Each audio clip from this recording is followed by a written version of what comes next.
give remarks. Thank you, colleague Prime Ministers. Since the 39th meeting of the Conference of Heads of Government in Montego Bay last July, we have continued on a path towards making the CSME more effective and more responsive to the needs of community nationals. We have just concluded 2 days of intense and frank and decisive discussions on the CARICOM single market and economy, during which we all recommitted to ensuring its successful implementation. We have fashioned a path forward for advancing its implementation in a manner that can be measured and for which we can all be held accountable. Critically, the dialogue we had with representatives of the private sector and labor yesterday morning was of immense value, and we were quite pleased to hear their strong commitment to making the CSME work. They submitted solid proposals to make the CSME more effective and the conduct of business within the community more efficient. We have taken careful note of the recommendations they have made. That session with the business leaders and the union heads underlined the necessity for a formal, structured, and regular interface between the private sector, labor, and government.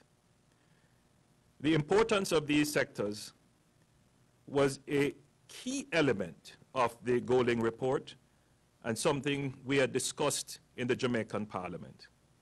We therefore truly welcomed their involvement, and I wish to thank the Prime Minister of Barbados, Prime Minister Motley, for coordinating their involvement. Heads exchanged views on the Golding report and made valuable contributions on the future of the community from their perspectives.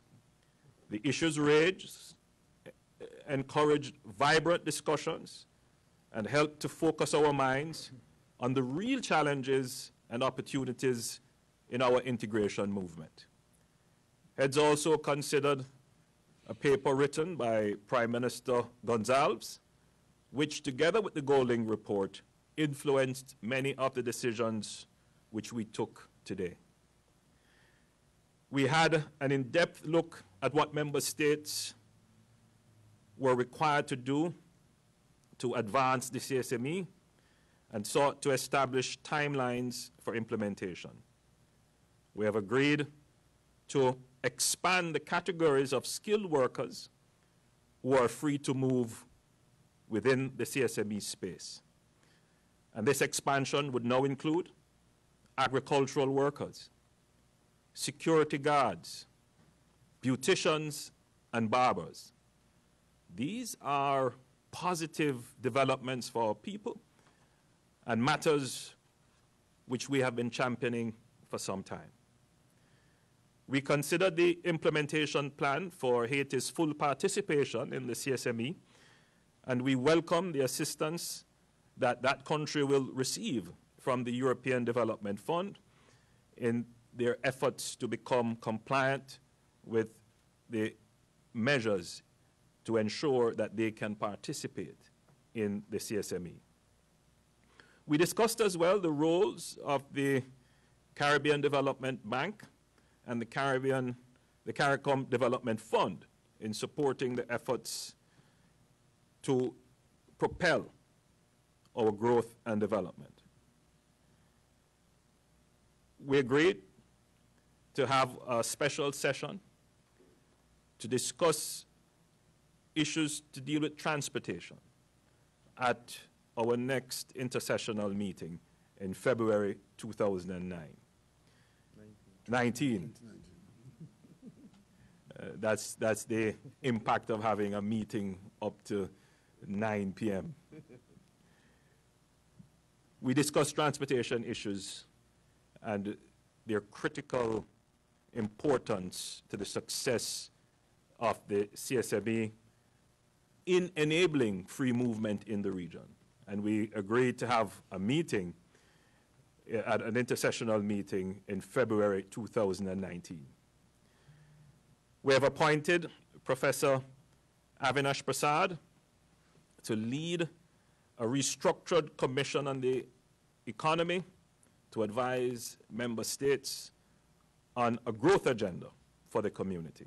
Other members of the Commission on the Economy are Ms.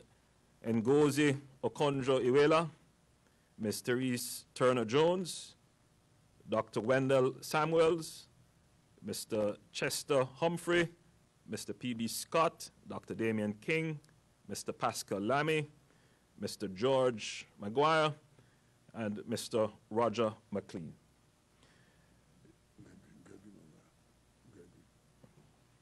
Gregory Maguire. The importance of sharing information about what is happening regionally was also accepted, and we have set up a working group to advise on how best we can have a sustainable information flow to the people of the community about each other and about the integration movement.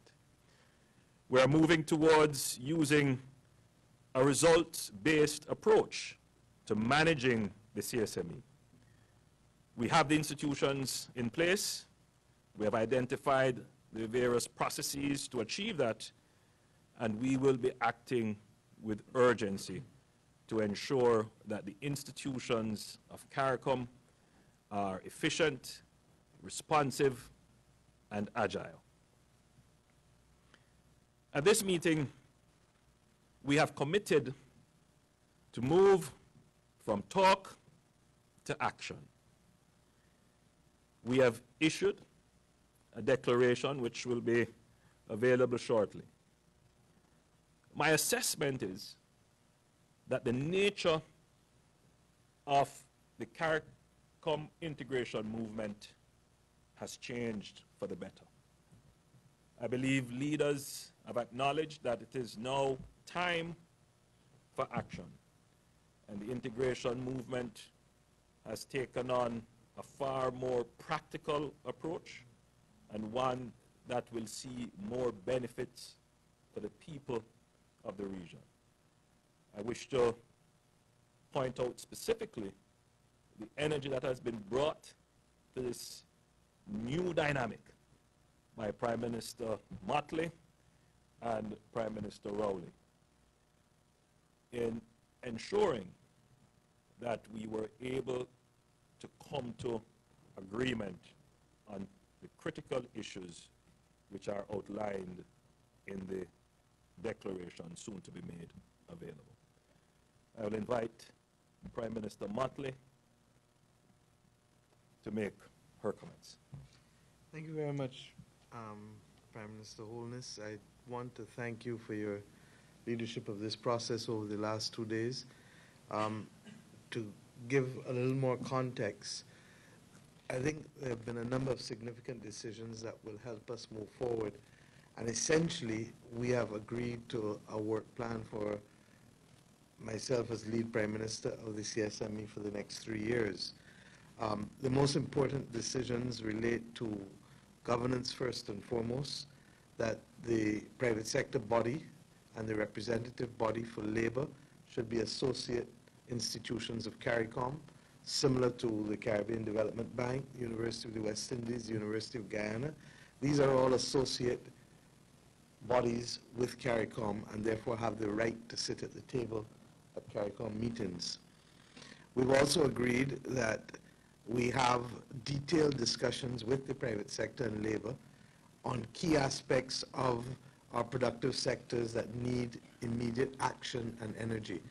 And those areas that we concentrate on initially will be renewable energy, agriculture and food security, transport, be it maritime or air transport, and ICT.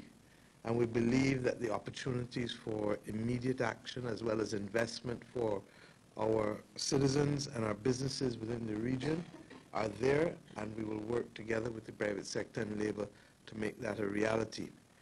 Similarly, we are cognizant that there is about 47 billion US dollars in savings within the community, and that we need to find a way of unlocking those savings such that our businesses and our governments can have access to affordable capital, to borrow at affordable rates, while at the same time giving our citizens and companies better options for greater returns on their money than they're currently getting from keeping that money in savings accounts, where it is only attracting 0.1 and 0.5% across the region. Specifically, we've also agreed, as Prime Minister Holness said, that we have to review how our institutions are working. You know, when you have things for a long time, you get accustomed to it, but sometimes you have to do a thorough review and clean the cupboard. And we believe that there are some institutions, for example, that have added serious delay.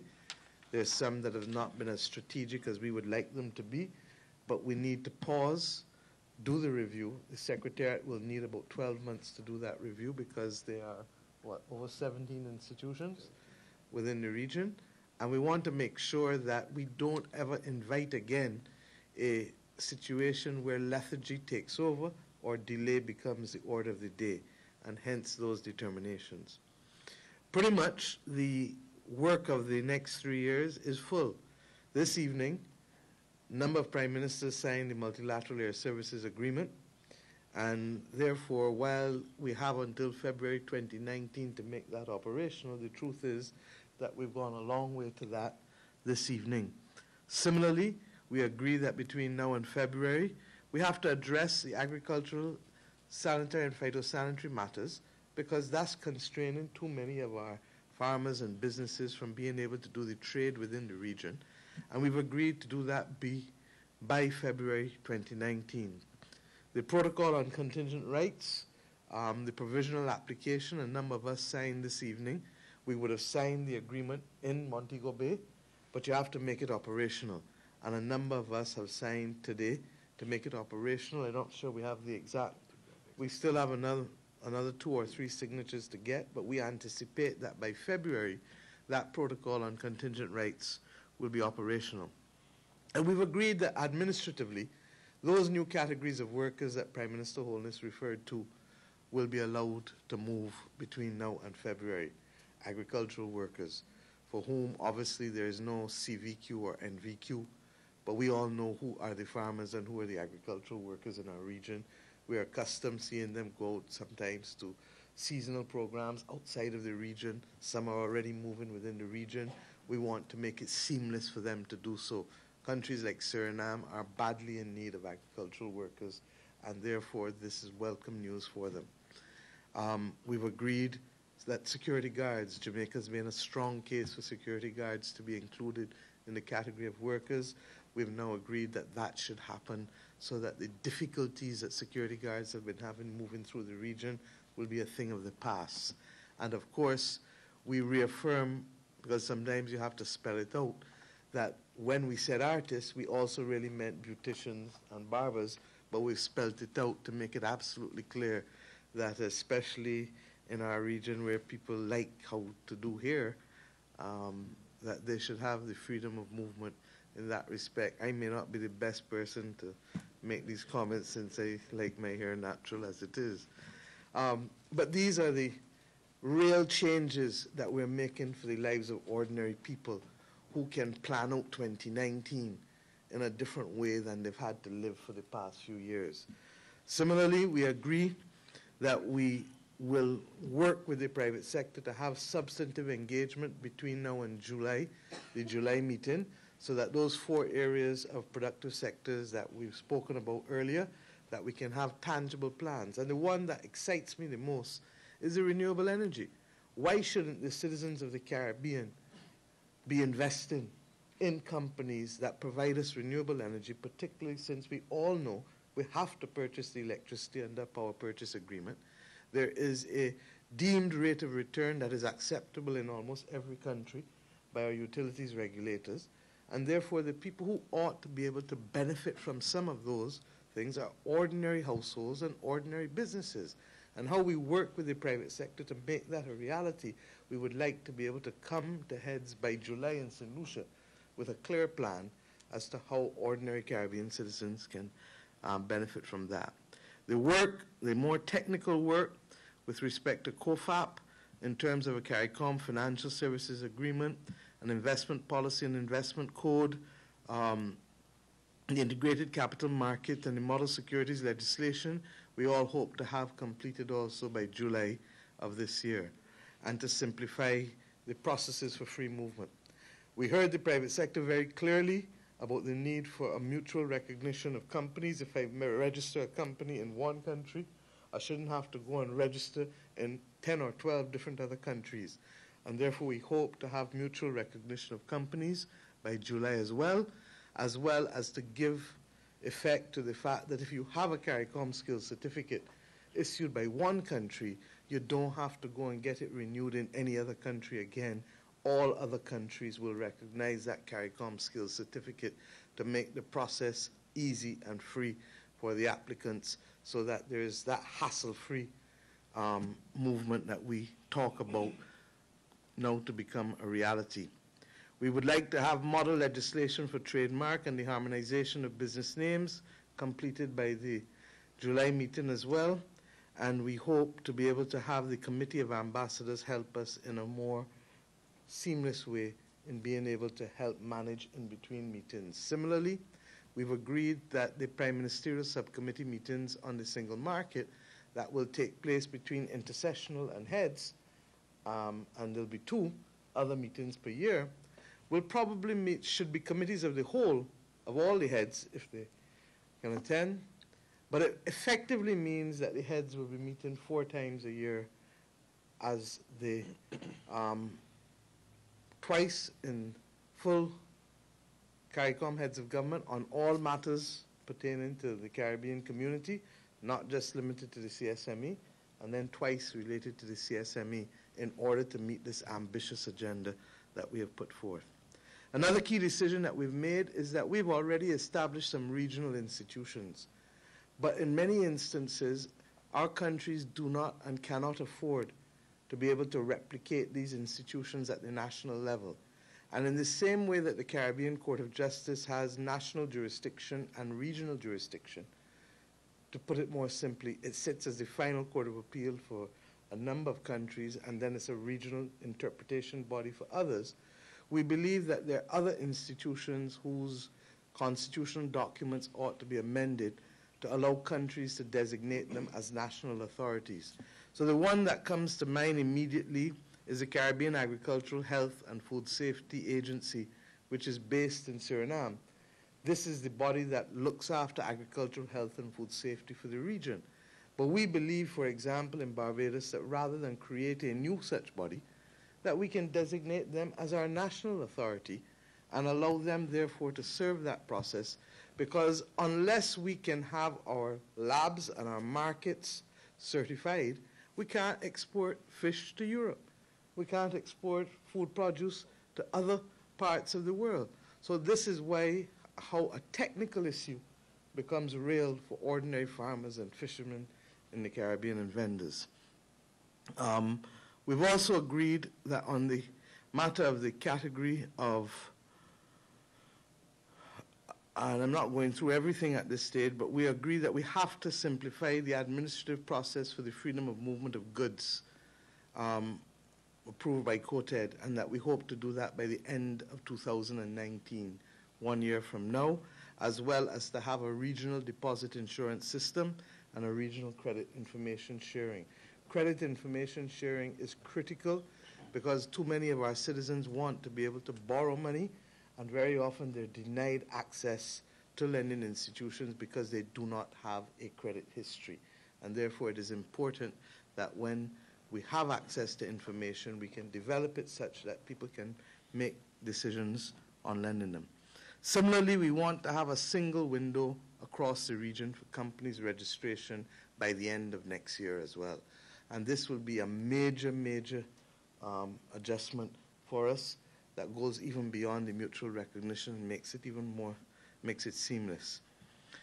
By the end of next year, as we said, the Secretariat should have finished a review of all of the institutions and organs such that we will be able to take a review by early 2020 at the intersessional. And then by the end of 2021, we want to have a single window for intellectual property registration, patents, trademarks, obviously not copyright because you don't register copyright. And by the end of 2021, for those of us who are ready to take the plunge, we want to have full freedom of movement of all Caribbean people within the community. So that when we say to you, and by the end of 2020, we hope the year before to have had the harmonization of companies law. So that when we say to you that we have had a very productive meeting, it is because we have laid out in clear terms in a roadmap how Caribbean people will be able to move, to invest their money, to be able to have hassle-free options in terms of how to conduct their business, because it's one thing to have removed the laws, but if the hassle to execute the things that we want to do is still there, then people say, why should I even bother? Determination to unlock the capital of the region, that we have first to rely on ourselves to work together to make this region better and stronger for each of us as countries, but also for our citizens who are depending on us, especially at this time of grave uncertainty in today's world. Many people are concerned by the impact of climate. We have too many climate refugees within the region. We have the unfortunate determination of actions by the OECD and the European Union that threaten to destabilize many of our governments in terms of the stability of our revenue. And we have equally the talk that sometimes causes us not to know which side of the bed we're going to wake up on because of the difficulties related to trade wars and other, the rise of nationalism in the world today. And we have, therefore, against that background, to create stability and to be able to create predictability for our citizens wherever possible. We hope that by the actions that we've taken today, that we've gone a long way towards being able to give Caribbean citizens the comfort that their leaders are taking that issue seriously. We can't protect you against the climatic shocks in the way that you would like, but we can mitigate it when it happens. And to that extent, the one thing I want to leave you with tonight is that even when there were areas of contention, as there will naturally be between human beings, far less leaders of countries, the one thing that emerged in this meeting was the absolute commitment to push past and to put progress on the regional project ahead of any division that there was between us. And for that, I think that all of the persons who attended should be congratulated because they allowed us to be able to make significant progress on this regional project. Thank you. Prime Minister. Thank you very much, members of the media, ladies and gentlemen. I would just like to thank my colleagues, particularly head of the CARICOM, Prime Minister Holness, and new and most energetic Prime Minister, Prime Minister Motley of Barbados, for accepting the invitation to host this meeting here. The idea was based on the fact that it appeared at one time that the single market and economy was a bridge too far for Caribbean people. If my memory serves me right, I think it was in 2011 that it came off the agenda in CARICOM and was put back there in early 2016. And an urgency had to be attached to it. And it's against that background that we should see the milestones that we have set ourselves and the decisions that we made today as really historic. Because I received a text from a union leader this morning, And the text said, "Congratulations with respect to the initiative on the CSME." We thought that was dead. And that was what we were dealing with, because this whole idea of a single market and economy had to be confronted and not just be kicked down the road whenever the CARICOM heads meet and spend 10 minutes on it or half an hour and then put it on to the next meeting and the next meeting and the next meeting. And the next thing you know, the promise of this for the beneficiaries, the people of the region, were never being realized.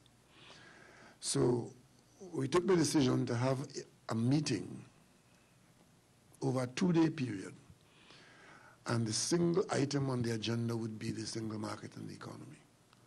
And at that meeting, we would determine whether in fact it was too ambitious for Caribbean people to want to have one economic space, one market, and all the contingents that go with that. And if that was so, today we would have known. On the other hand, if it was that we had what it takes to make the decisions, to do what had to be done, then today we would know. And I'm pleased to announce that the mood of those who attended and those who represented the heads was one of can do and must do. And it's against that background that we have been able, in this relatively short period, to have overcome what seemed to have been insurmountable difficulties. Because we were brutally frank. We admitted that there were hurdles that we were unwilling to accept. But time wasn't on our side. From a personal standpoint, my interest in driving this process was triggered by my understanding of the benefits that it could bring to Caribbean people. But more importantly, the Golding Report, which was commissioned in Jamaica, notwithstanding the repetition of my colleagues, I should say, because I met with a number of Jamaican cabinet ministers under different circumstances last year. And everybody was saying that, look, this report is not about Jamaica looking for a way out of CARICOM. We are committed to CARICOM, and we want to work towards greater integration. But the report pointed to the frustrations and the cynicism which had become our effort along this way. And it said that if within the next 5 years we had not accomplished our mission of establishing a single market and economy, that Jamaica would, or it should? Would. The recommendation is would, actually. Jamaica would be considering its status in CARICOM and following the Bahamian model. I don't know how many of you know what the Bahamian model is. That is, the Bahamas is very clear. They're a member of CARICOM, but they're not prepared to take part in a single market and economy. If another 60 months had passed and we had not been able to establish pathway and to get the single market and economy operational, at the end of that period, Jamaica's exit in that way would have been disastrous for Trinidad and Tobago and the rest of the CARICOM region, I might say. And when you bear in mind that since 1989, we were on this mission, and by 2011, it was off the agenda, I felt that 5 years was too much of a threat. And Trinidad and Tobago took the position that is now or never. And we came to this position, and all the CARICOM countries agreed today. As a matter of fact, before we got to the final position, we digested the prospect of if some countries were not prepared at this time to take the plunge, those who were prepared should be allowed to go. But we got past that and got virtual consensus, where all of us took the plunge today. And it's against that background that I want to thank my colleagues for cooperating beyond all expectation. And Trinidad and Tobago was once again happy to be at the forefront of regional integration. And we trust that this is one commitment that is not likely to be made at a meeting and be forgotten the day after. Because what it does, the single market and economy, it removes internal barriers. And it heralds competition among ourselves so as to get the best of us. We don't expect now that as we move towards the removal of internal borders, that our economic growth potential would be stymied by the defense of the obsolete or by the protection of parochial interests. It's a no-holds-barred, best man, best woman for the job, and we have a single border. And it draws a number of integrated moves.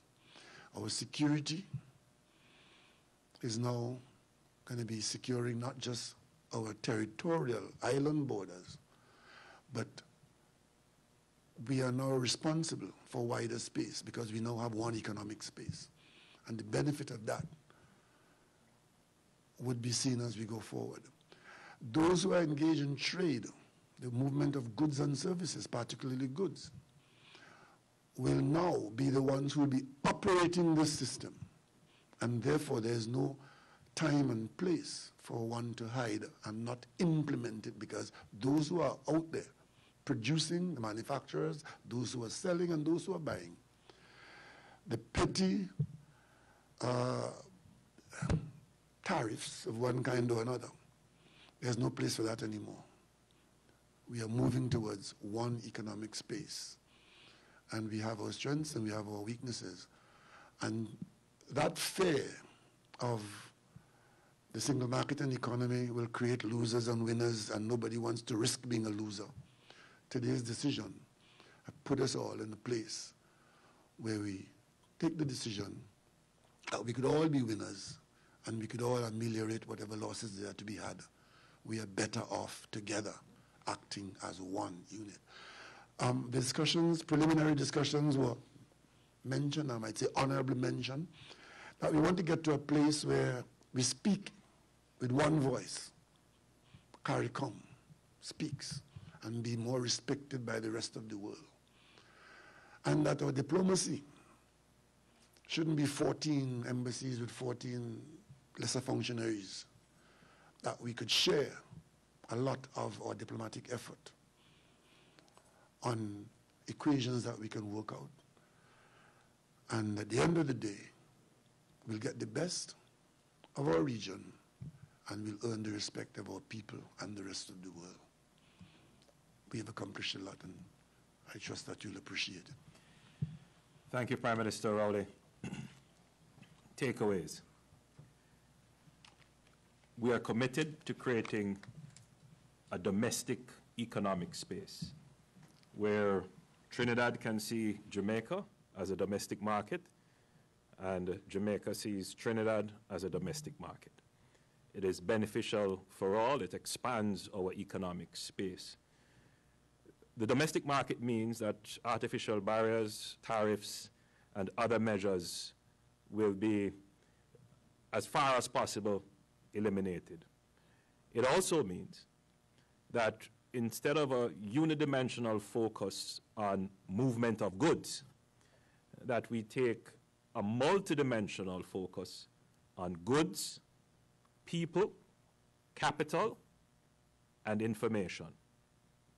4 key elements built on a basis of security.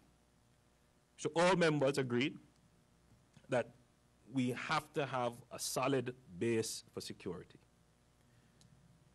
Cooperation, exchange of information, and support for the agencies that oversee the security arrangements for the region. Then we agreed to facilitate business, and Prime Minister Motley would have highlighted the mutual recognition of registration of business, dealing with sanitary and phytosanitary measures, and all the other measures to ensure the ease of doing business and the ease of movement of capital. Then we focused on the complementary movement of people along with the movement of goods. So we have expanded the number of categories of workers that are going to be recognized. We're particularly happy about security workers. We're particularly happy about beauticians with respect to Mia, and barbers with respect to myself and Prime Minister Rowley. Well, not Prime Minister Rowley. I'm not having any barber jokes. Sure.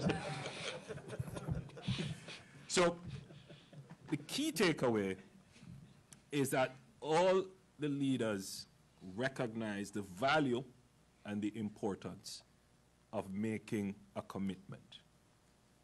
And I'm particularly happy for that we're not just coming here saying this is what we're going to do, but you would have realized from Prime Minister Motley's presentation, there were targets and specified timelines, which is in keeping with another commitment that the institutions to implement the commitments that have been made, that these institutions will be reviewed and they will all be required to function on a results-based management system.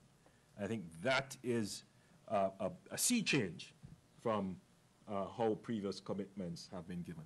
So I think the people of CARICOM can have a high level of confidence that there will be a material and meaningful change in their lives. Members of the press, colleagues, thank you. Thank you very much, Chairman. Secretary General has said it's been a very long day, so he won't make any comments, but we'll go. And I could see Peter saying yes. We'll go directly to questions and answers. Yes, recognize you, and you can use, yes, that microphone. Julie Brown, TV6 News. Question to you, Prime Minister Rowley. You had said last week at an event at the Hyatt that the issue of electricity based on gas supply and an advantage you had said in terms of trade with Trinidad and Tobago was something that was a conversation that would be continued among CARICOM heads at this meeting. Was that the case?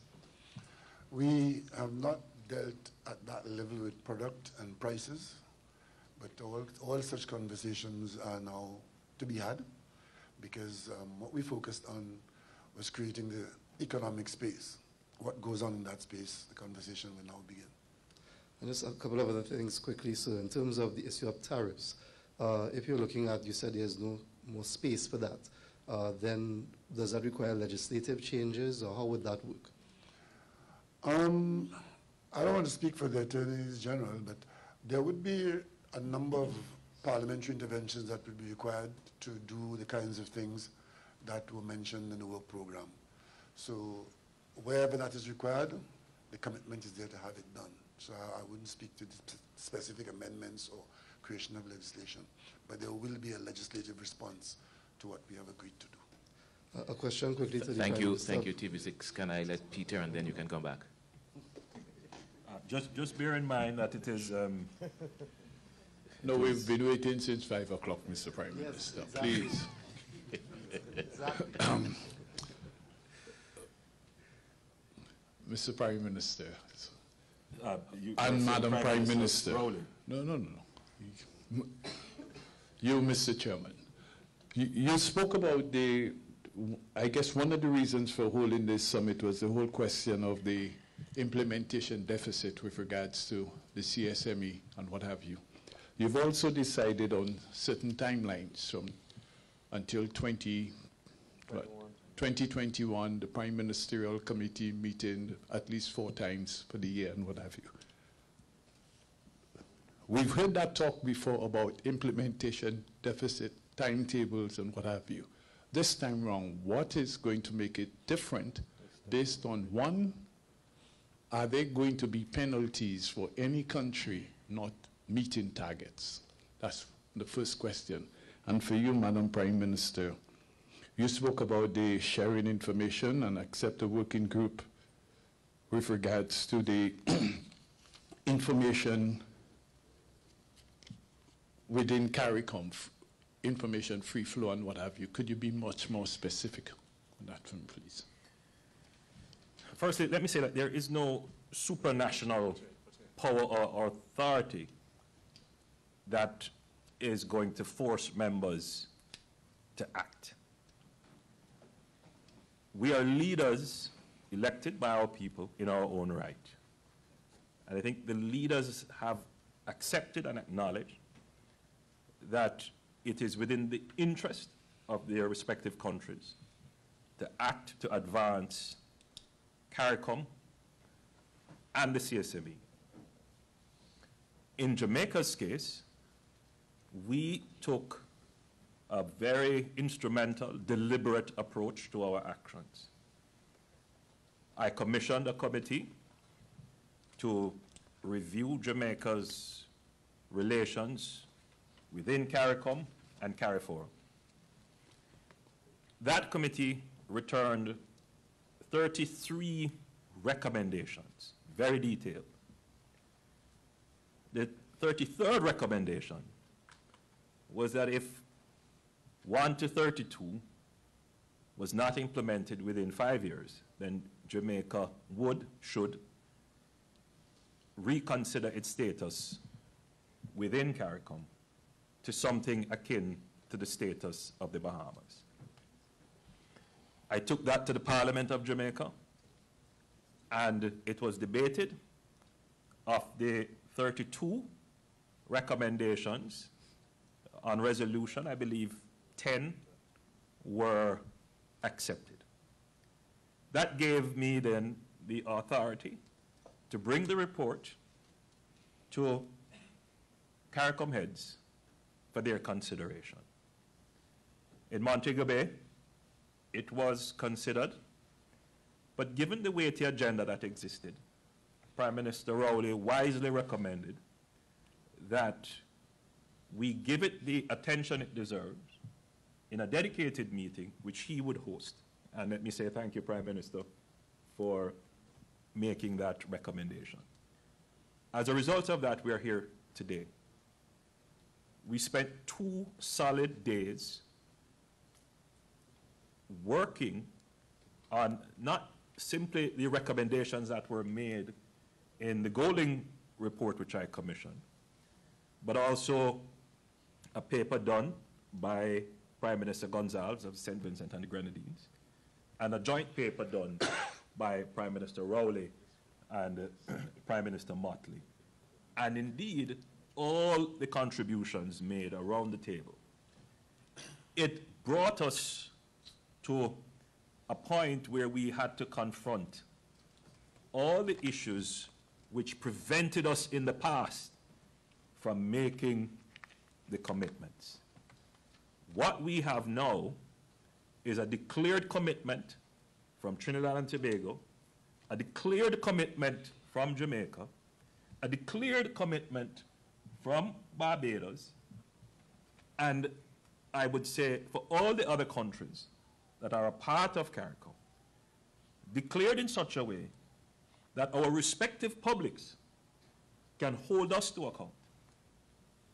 But there is also the honor of leadership making commitment. As sovereign nations, as leaders elected, that having given the commitment, we will act. My parliament has given me the authority to take a position.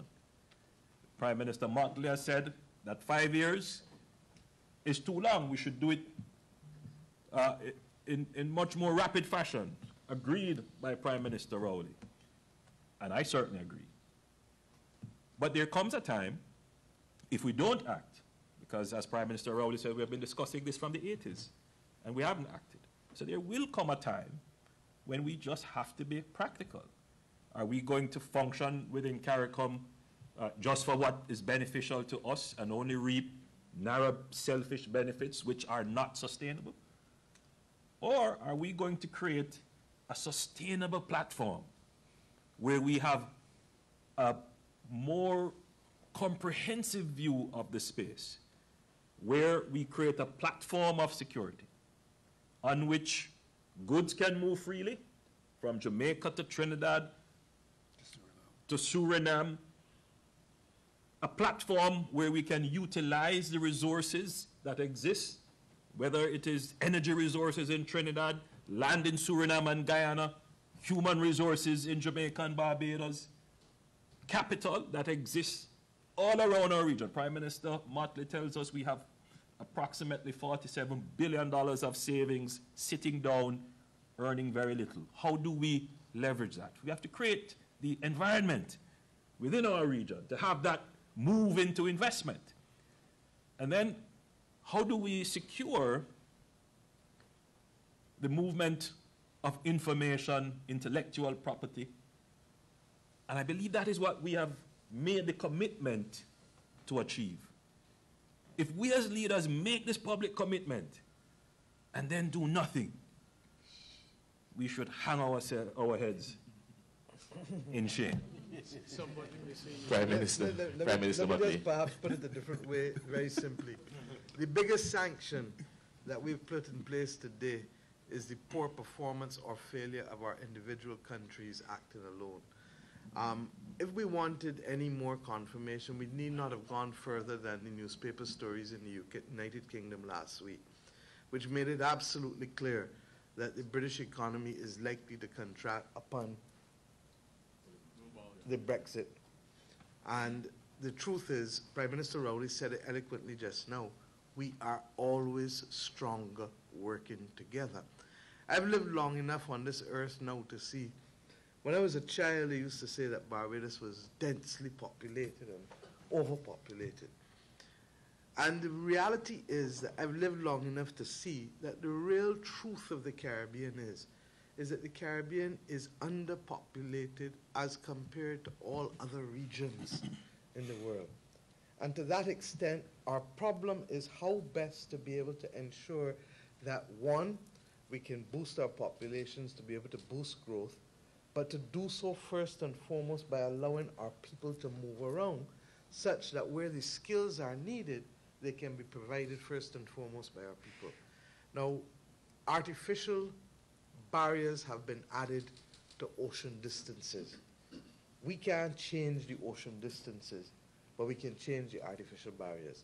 And I think that all of us have come to the recognition that in this world of grave uncertainty, which I pointed out to you earlier, that we have now to act in the singular interests of our nation and our community. With respect to the sharing of information, as you've asked, you can probably tell me what went on in New York today, or what went on in Iowa, or what went on in Texas, but you can't tell me what went on in Belmopan. You can't tell me what went on in Kingston, or you can't tell me what went on in Kingstown. And we have, therefore, to ensure that Caribbean people have access to real-time information. We need to move it to that stage. We have to ensure that the decisions that we take at the level of governments or at the level of regional institutions are shared, because access to information is what drives people's decisions. And our citizens need that information in order to decide what they plan to do at the individual level and what they plan to do at the level of business. TV6, or if no one else? Go. Okay, go ahead. Good night, Prime Ministers. This is a question for all three of you, and perhaps the Secretary General, if he so wishes. Free movement of capital is fundamental to the single economy project. If you accept that, can I get a response from each of you on the transactions that were announced last week? Republic Bank, Scotia, Sagicor, Canadian investors, and Sagicor, Scotia, please. Thank you. Well, since the transactor, main transactor is a Trinidad bank. Maybe I should take it first. Basically, we are seeing two things here. One is a business opportunity in the marketplace where Republic Bank took the opportunity to grow outwards from Trinidad and Tobago. This is not new. The bank is already in Africa. We've been looking. But more importantly, and a little more disturbingly, is that that bank that is being bought by Republic Bank is in fact leaving the region, and that's not a good thing. And when we look at it, it might be seen in the context of the owners of that bank taking a position that banking in the Caribbean is not worth the trouble and not worth the risk. So it might very well be interpreted as a voluntary de-risking. Because if the bank wasn't bought by a local bank, it's quite possible that they may have done something else. And then we have to look to see who else finds the Caribbean unattractive for banking. And that is what we see here. And I've come to that conclusion because when the government of Trinidad and Tobago was advised as to this development, we had a conversation with the main bank. And in that conversation, it was shared with us that there was another bank that they looked at who was prepared to leave and might have been the one to make the news had it not been for certain other developments. So it tells us in the government of Trinidad and Tobago that we need to make ourselves more attractive and to become more resilient to ensure that we have a banking sector that can withstand the conditions for international banking. Because the whole question of FATCA and Global Forum and whatever the penalties for being caught up in the risks of banking in today's world is causing the larger banks in the metropolitan areas to simply say, you colonials out there not worth the trouble. And that is something that we need to pay attention to.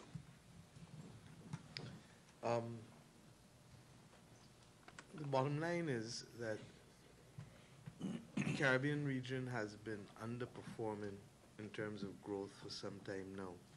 That's why the heads today took a decision to restructure the CARICOM Commission on Economy and to have a report delivered to us that looks at the strategic options that we can pursue to enhance our growth. As Prime Minister Rowley said, if people are not making the kinds of returns that they want to see, they're going to make decisions to move. Perhaps of concern to us is that we have become accustomed to people operating purely on the basis of loyalty. And the Canadian banks have been in the region for decades, in some instances a century. Regrettably, however, we live in a world today where capital is very mobile and where people will make decisions to go elsewhere if they can get a better return elsewhere than here. And that's why even on last Friday morning at our Independence Day, in speaking to the children of Barbados, I reminded them that nobody in the world owes us a living. And therefore, people will make decisions in their own determined interests. How much ever it may upset us, we can't force anybody to sell to who they don't want to sell to or not to sell. We can regulate the conditions under which it is sold, but as to who they choose to sell to, unless the government is acquiring the asset, we can't force them. So we have to accept that in this world, and you mentioned two, the third one for us is another company that was predominantly owned by Barbadians, Sol, that has gone into a merger with Parkland, a major energy company. And we've seen it happen throughout other regions in the world, and the Caribbean inevitably will also continue to see these kinds of developments. The difference is that we must not see ourselves simply as victims. We must see, as Republic has in this instance, recognize that they have an obligation to grow as well. And CARICOM, Caribbean companies, have also to move beyond the region and to start to identify the opportunities where they too can seek to acquire companies and they too can seek to grow or to merge with others, rather than just seeing this as a case where we are a victim. I don't believe we are a victim. I believe that we are masters of our own fate and in control of our own destiny. But very often we are not utilizing the resources that we have sufficiently. I hope that the CARICOM Commission on Economy, which has a distinguished set of economists, it has a representative from the private sector in the form of Mr. P.B. Scott, representative from Labour in the form of Chester Humphrey, two representatives from outside the region. We've invited Mr. Pascal Lamy, a former Director General of the WTO, and Ngozi is a former Minister of Finance of Nigeria, but also importantly a former Vice President of the World Bank, because we felt that we wanted an extra regional perspective to help us on this effort to grow. We have to get it right. And if we don't get it right, we will continue to see institutions choose to leave the region. But in getting it right, we also have to start recognizing that our duty is not just to measure GDP, but let us start measuring GNI, gross national income. Let us start measuring where we are exporting capital and acquiring other entities rather than just seeing ourselves as hapless victims. So I hope that that helps to give us context. We can't remove barriers and not expect to see that some people will come in. The question is, when we remove barriers, we need to go out as well. Just quickly, in response to the question, I think we, as Caribbean people, we have to accept that we need to grow our economies much faster in order to withstand the global changes that are taking place. I think we need to come to the understanding that there's very little sentiment or emotion in business decisions. If businesses can't make a profit, they can't give a service. Because at the same time, all governments are under strict fiscal regimes which do not include subsidies or incentives. So businesses have to operate on efficiency, effectiveness, and profitability. And that is the reality that we face. You asked a question earlier, so how are we going to ensure that the commitment made will be implemented?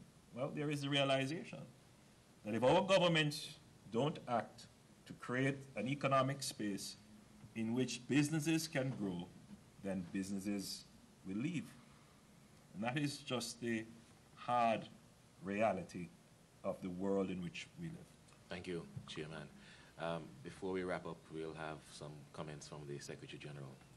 Just very briefly, Peter Richards asked what was different. I've had the great honor of sitting in more heads of government meetings than I can recall. And I was just reflecting on the three heads sitting here. We had a historic moment where Guyana here, you would have had the four leaders that put us on a particular path. I witnessed willing to compromise from strictly national positions to arrive at regional positions for the advancement of the whole. I say so because in the past there would be discussions that our leaders sometimes would stick to national positions and sometimes kick the can down the road and the discussion continues. That to me was a difference. And also on the table, although it was not mentioned, I would call it a contingent decision that if all else fails, we must start thinking about what are the possibilities of sanctions.